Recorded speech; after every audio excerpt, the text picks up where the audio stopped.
Hi, everyone. It's me, Sam Mashu. Welcome to another episode of the podcast. This is a special episode with one of our article authors.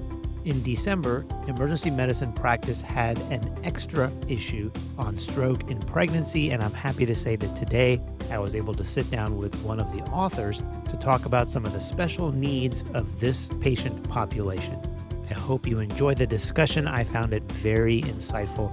And as always, don't forget ebmedicine.net, your home for all of your CME needs, now with 3 publications for emergency medicine, pediatric emergency medicine, and urgent care, as well as the video courses, the EKG courses, the laceration courses, and all of the interactive pathways, all at your fingertips at ebmedicine.net. And now, on to the discussion. My name is Srinivansan. I'm an assistant professor of emergency medicine, neurology, and neurosurgery at the University of Washington. I spend my time in the emergency department at Harborview Medical Center and the neurocritical care unit. Fantastic. And you're joining us today because you and Dr. Steinberg authored a extra article for emergency medicine practice in December on the emergency department management of stroke in pregnant and postpartum patients, which I found to be an outstanding article. And I was really happy that you could join us here on the podcast just to talk about some of the issues we might encounter in the emergency department in this specific population. Is there a personal interest for you on this topic, or do you see a lot of this in your neurocritical care practice? We see a little bit of it, just the way our local practice is set up. A lot of times our pregnant patients end up going to different sites, but we've seen a fair number of pregnant patients with stroke and neurologic issues resulting from the pregnancy or from baseline risk factors. And so it's an important topic, and I was glad to have the opportunity to help write this. And really, what a large topic to tackle, because you didn't just focus on ischemic stroke. This is ischemic and hemorrhagic stroke that might occur in this patient population, which I found to be really quite a large topic to summarize, and you did an outstanding job. Oh, thank you. Like I said, it's a really important topic, and I think we underestimate the risk of pregnancy and the maternal risks that are conferred on just the physiologic changes of pregnancy itself. And sometimes that has very serious consequences for the patient. And the fetal risks aside, the patient itself is at a pretty high risk for some pretty bad things as a result of the pregnancy. Well, speaking of pregnancy, tell me then, how common is stroke in pregnancy compared to, say, the general population? Yeah, it's not super common in pregnancy. The incidence varies, but it can be as high as 30 per 100,000 people. And that's still, when you age match it to non-pregnant counterparts, it's still 3 times the rate in the general sort of age matched population and non-pregnant. Like I said, it's pregnancy is a risk factor for stroke in and of itself. There's a lot of physiologic changes that happen in pregnancy. It's a hypercoagulable state, your cardiac output increases, and there's cardiac remodeling that occurs. And these physiologic changes in pregnancy that we all learned back in medical school and then forgot about after step 1, these changes actually can induce stroke and put patients at risk of stroke. And are there specific medical conditions that also increase the risk of stroke in pregnant patients besides just the pregnancy? Yeah, so as maternal age gets older and as patients are having children at older ages, those baseline risk factors can get unmasked. We don't generally think about a 22-year-old having a stroke, but like I said, the baseline risk factors of hypertension, hyperlipidemia, diabetes, etc., some of which can be native and exist prior to the pregnancy, and some of which are induced by the pregnancy. So gestational diabetes and pregnancy-induced hypertension all can confer additional risk to the patient. I found it interesting in the article, migraines was also listed as kind of an independent risk factor, which is surprising because I don't usually think about that as a stroke risk factor. Any idea why that might be?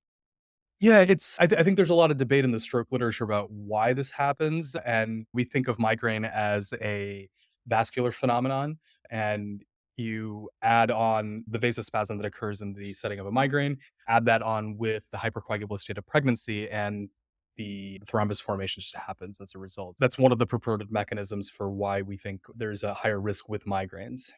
And of course, like I said, this is a patient population for whom migraines are not an uncommon problem for them. Yeah. And interesting to read also in the article that if they have migraines and hypertensive disorders, their risk now goes to 1 in 500 as opposed to 30 per 100,000 pregnancies. That's a huge uptick in risk. And that it accounts for 7.4% of pregnancy related deaths in the US. That's not a small, insignificant number. Thankfully, we don't see pregnancy related deaths every day in the emergency department, but that's still a scary number. And half of them are hemorrhagic. Is that right? Yeah, about half of these are hemorrhagic. Hypertension being by and far the biggest risk factor. We tend not to think of pregnant patients as having coagulopathies since pregnancy is a procoagulable state, but for a variety of reasons, they may be on anticoagulants. But hypertension by and far is the largest risk factor for hemorrhagic stroke. And again, the changes in pregnancy and the development of hypertension within pregnancy, either pregnancy induced hypertension or preeclampsia, predisposes these patients to hemorrhagic stroke. Now, when you guys were doing the literature review, is there much published in this patient population when it comes to stroke, or is it just mostly guidelines and opinions? How does that work? It's actually a little reverse. The guidelines tend not to touch this particular patient population, largely because the evidence is not great. In a lot of the landmark stroke trials, be it for ischemic stroke, thrombectomy, lytics, hemorrhagic stroke, pregnant patients are largely excluded from these trials. And so we don't have great guidance. For example, there's really no good literature for thrombolytics in pregnancy. We infer it based on some small case series and some small reports of it being safe. We theorize that because alteplase and tenecteplase are large molecules that don't cross the placenta, that there should be a lower attendant risk, but nothing is zero risk. And especially in this population where there are some pretty serious consequences, it's important to really take a step back and say, is this the right thing? Should we be doing this? And then most importantly, involve the patient and the family in the decision-making process. We talked about risk factors a little bit already, but there's a great table one on page 8 of this article that summarizes the risk factors for ischemic and hemorrhagic stroke and breaks them down by non-pregnancy and pregnancy related risk factors, which I found fascinating. This thing is huge. There are a ton of things on this list that I'm surprised contribute to increasing the risk of stroke. Even things like infections, sickle cell disease, malignancy, Press syndrome, something we don't see a whole lot of, I think, in the emergency department, but can be complications of things like preeclampsia, and that alone will increase your risk. Is that right? Yeah, so all of these and many of these disease processes are on a spectrum. So we think RCVS, reversible cerebral vasoconstriction syndrome, and PRES to be on a spectrum of disease processes, and the eclampsia, preeclampsia syndrome fit along the PRES side of things as hypertensive disorders that induce changes in the cerebral vasculature and cause brain edema, and we see that on neuroimaging. And there's a fair number of strokes that many of which, again, to the readers who see this table, many of them are not going to be surprising or new. Things like hypertension, dyslipidemia, diabetes, tobacco use. This is my plug to say that anyone who smokes should stop smoking regardless of their pregnancy status, and it's just never a good thing.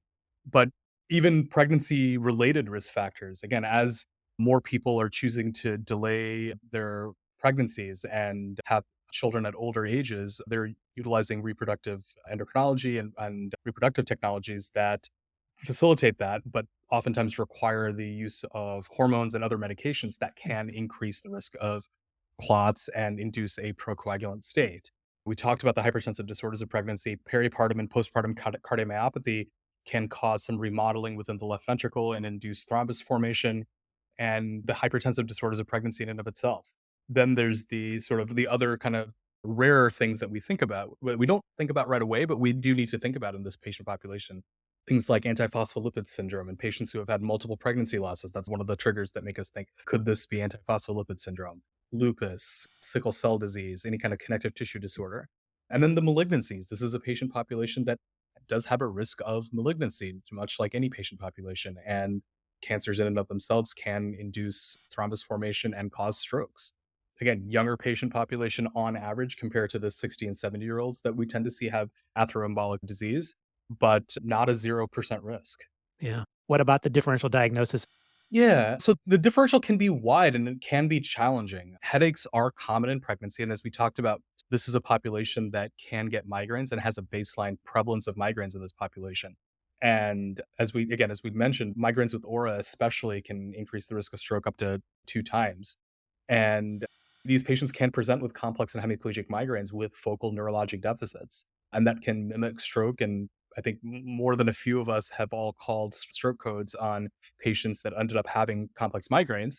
But it's a very challenging differential, and it's very challenging to really tease out who is having an arterial occlusive disease process versus who is having a migraine or a stroke mimic.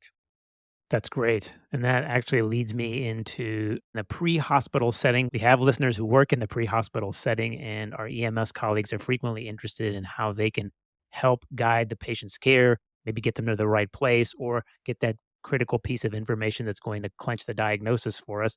What is it that our EMS colleagues can keep in mind when it comes to this patient population? Yeah, this is one of those. I feel like I'm quoting Monty Python here, but if it looks like a duck and sounds like a duck, don't try to overthink this. If it sounds like a stroke, if you get the call saying the patient is hemiplegic and aphasic, there's not a whole lot this is really gonna be. Follow your pre-existing local protocols for stroke, get the patient to the stroke center as fast as possible, get your glucose, get your vitals. The pregnancy status of the patient really at that point is irrelevant.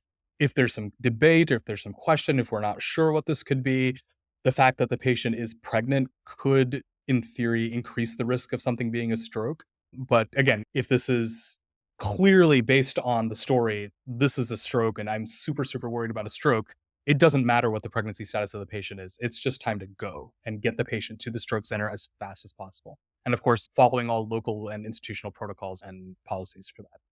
Yeah, that's interesting because I could see the scenario where, say, in a large metropolitan center where pregnant patients are taken to one hospital, but stroke patients are taken to another. Which one takes the priority in this case? So, really, we're focused on the neurological deficits in the stroke, and the pregnancy becomes incidental.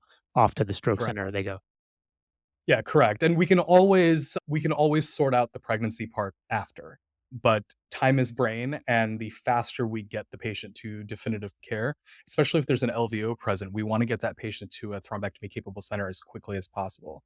And the faster we do that, the better the outcomes, and we can sort out the pregnancy and all of the considerations that come from that after the fact. I like that. That helps simplify matters. What about when they finally make it to the emergency department and now they're in front of us? What kind of things are we looking for when it comes to, say, history and physical, just the initial impressions? Yeah, so obviously, if the symptoms began within the previous 24 hours, or if the last seen normal was within the past 24 hours, we should follow all institutional stroke protocols. So, code stroke activations, whatever the local term for it is, but activate whatever stroke activations you need to activate. Get the patient to the scanner as fast as possible. Get your glucose more than anything. If you're going to get a lab, get a glucose. And then get a relevant neurologic associated history first, find out what that last seen normal is, see if there's any contraindications to thrombolytics, and get your imaging as quickly as possible. And then, obviously, if it's discovered that the patient is pregnant, you're going to make a quick phone call to OB shortly after you talk to your stroke neurologists.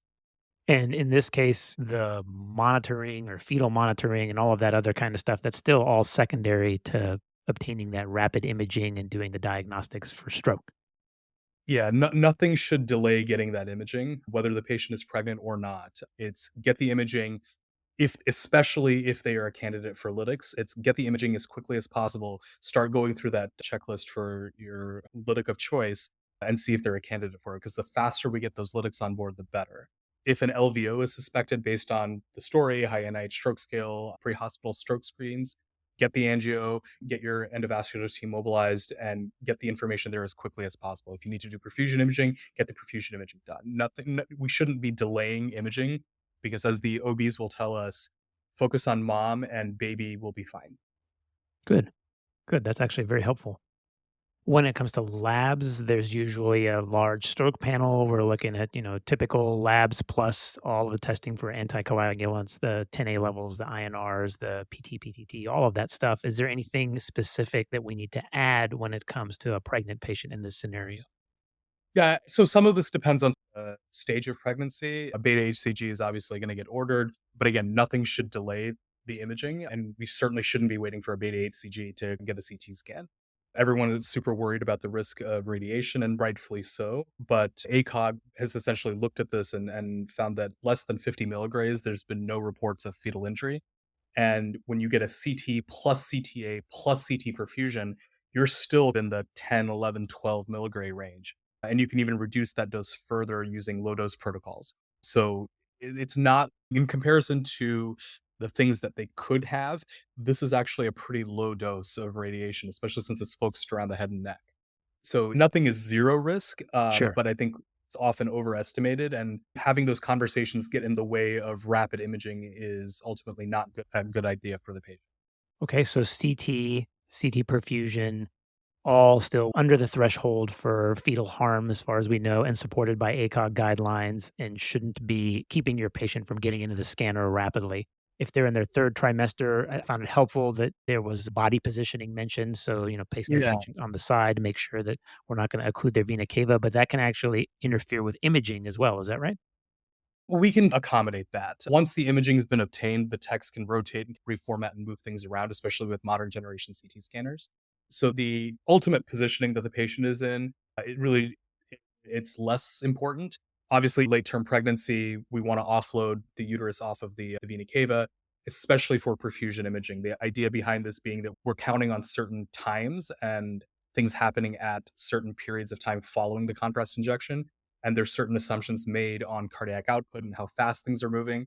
And so we don't want anything to interfere with venous return and potentially confound the results. And we see this sometimes in patients with heart failure that the perfusion scan is in severely reduced ejection fraction, the perfusion scan is less reliable. So we want to make sure that we optimize whatever we can optimize. And there's an easy solution for this. Perfect. I want to go back to labs for just one Mhm. second. We're not typically getting things like fibrinogen levels in patients who are here for ischemic stroke or potential LVOs. Is that something you would recommend? Can we routinely get in the pregnant patient who's presenting with a stroke in case they're entertaining the diagnosis of eclampsia or preeclampsia in this scenario? Yeah, I mean, and I think it depends on what's going on. If the initial CT scan shows a large basal ganglia hemorrhage or something like that, you're gonna go down a very different pathway. And then at that point, some of those other test results become relevant, and we want to start thinking about eclampsia, preeclampsia.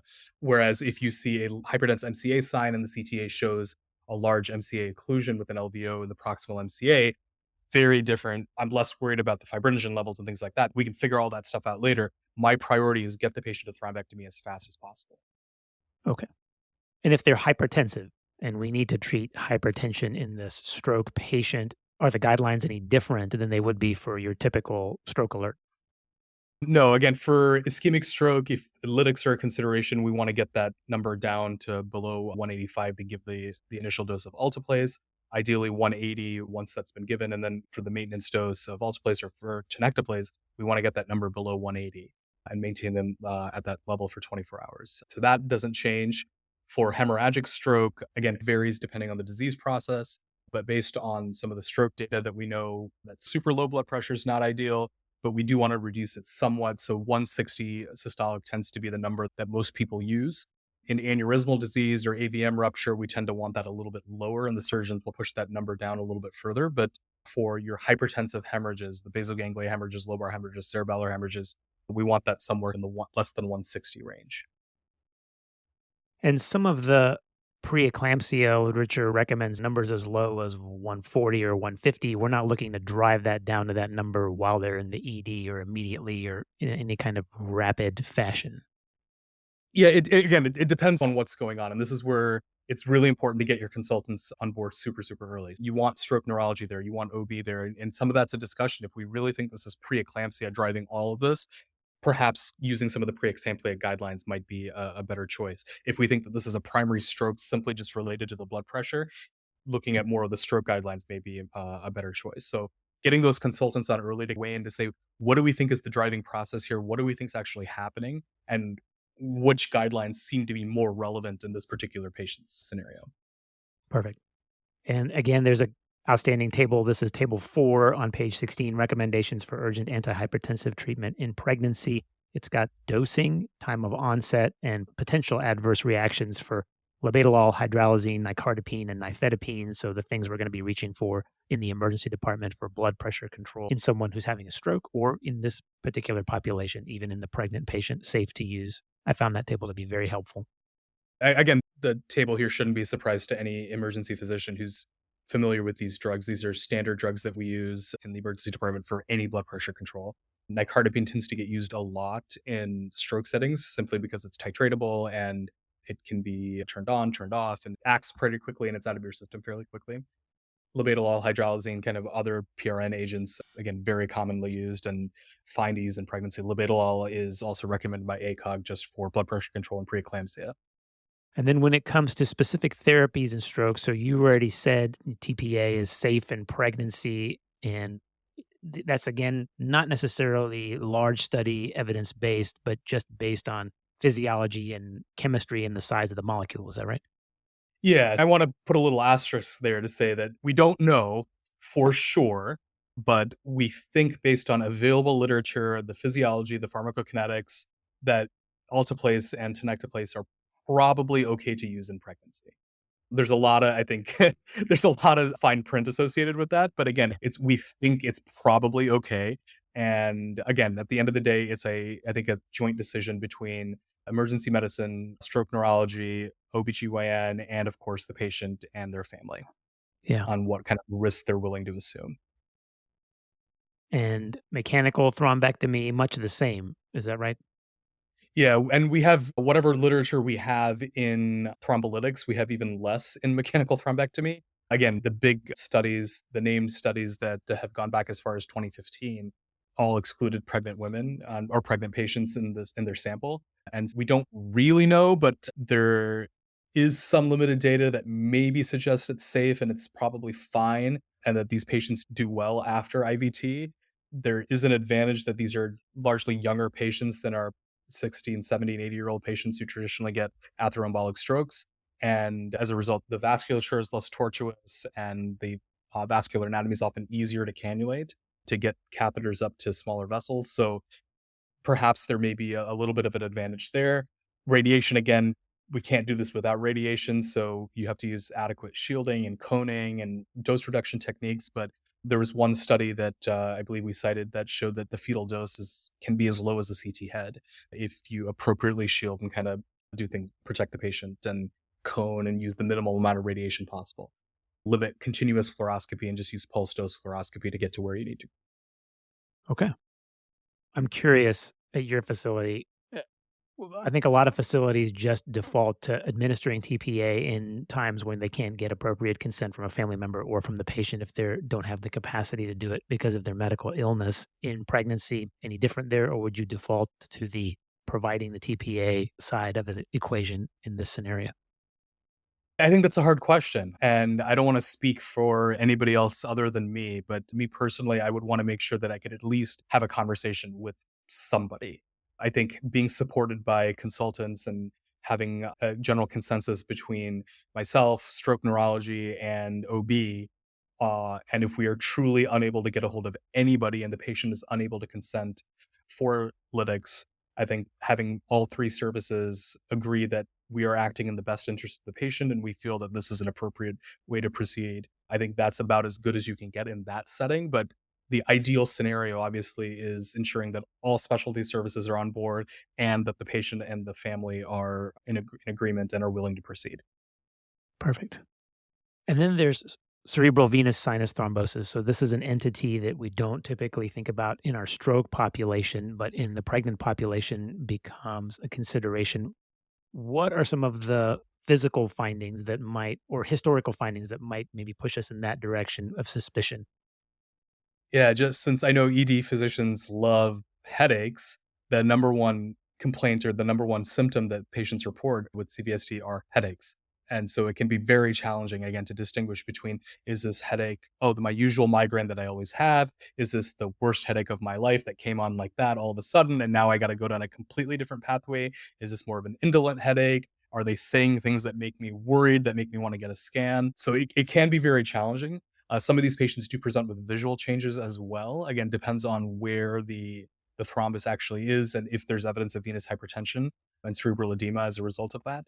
But again, pregnancy being a hypercoagulable state, this is a very real risk factor for the development of cerebral venous sinus thrombosis. The overwhelming majority of these patients present in the postpartum period, usually in the first couple weeks following delivery. But again, headaches in that period of time should at least raise the suspicion, could this be CVST? And then the preferred diagnostic imaging study for this specific diagnosis is actually CT venography. Is that right? Yeah, either CT venography or MR venography. CTV is faster since most EDs have a CT scanner and have the ability to get the study. MR venography, there's obviously no radiation with MRI, and you can see the parenchyma and you can see is there evidence of stroke or cerebral edema in a little bit more detail. So there's advantages and disadvantages. MRI takes longer, it's not always readily available.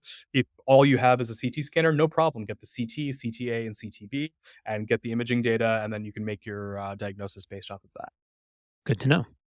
And then on the other side of the spectrum, when we talk about hemorrhagic stroke and treatment, now we already touched on blood pressure management goals.